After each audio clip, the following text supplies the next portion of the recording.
How's you doing today? How you doing today? Man, I'm doing wonderful, man. How are you? Hey, just ready to get some knowledge. Hey. Sharing it for the world. Sharing it for the world. Everybody don't know what that means. Oh yeah. Better get hip. Better get hip. All right, that's what's up. So today you're going to tell us about some literacy. Absolutely. Give us a little bit of knowledge. Okay. Well, hey, great. Thank you again for having me and allowing me to come. And it's always great to be a part of the corporate hustle. Again, my name is Daryl. Pop. Dandredge. And what I do is certainly just dealing with financial literacy. One of the things that being in our community, in any community actually, is that we want to show you how to make your money work harder for you than you do for it. How many of y'all would like that? Yeah, absolutely. In other words, making your money work while you sleep. But this is what I actually want to focus on for this week. Financial legacy. You know what? Legacy is something that is left, financial or property, money or property that is left in the will. That's important. In the will. How many of you know of someone who died and they didn't have a will and then everything was just out there? So it was not left to anybody. So actually it was not a legacy. And so therefore you need to have a will. But the thing about it is also is that a lot of times people in our community, we often talk about, yeah, well, it's not always about money. You know, It's all, you can leave a good legacy by leaving a good word, leaving good advice. You know how we do.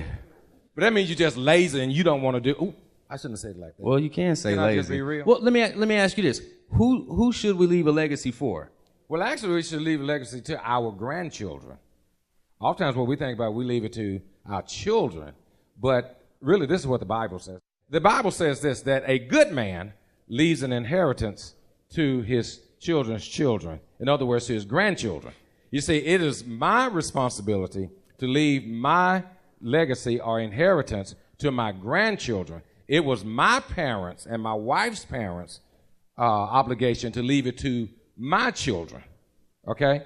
And so what happens is that oftentimes, like I say, if we're not leaving a legacy to our children or to our grandchildren, actually, the Bible says a good man leaves one. So if you are not leaving one, does that make you a bad good or bad? I don't know. You're a bad man, bad woman. So but just something to think about. There, let me ask this, and because has anybody ever heard that before? You should leave a legacy for your grandchildren compared to just your children. A couple hands in the back, like, yeah. I think that's a pretty good tip right there, because that's actually the first time I've ever heard it. Why leave that legacy just in general? Like, if it's for your kids, grandchildren, what's the true importance of leaving that for anybody?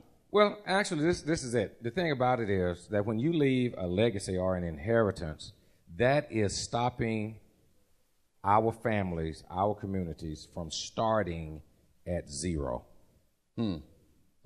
Say that It's again. time now to stop starting at zero. Legacy is what it's all about. How can the people get in contact with you? Well, you can contact me at 501-580-4748, or you can look at me and find me on Facebook at Creating Wealth LLC. And so we're there, the business part of us. And then Daryl Dandredge is my name. Hey, there it is, the legacy. Make sure you remember it. It's important. Get with me.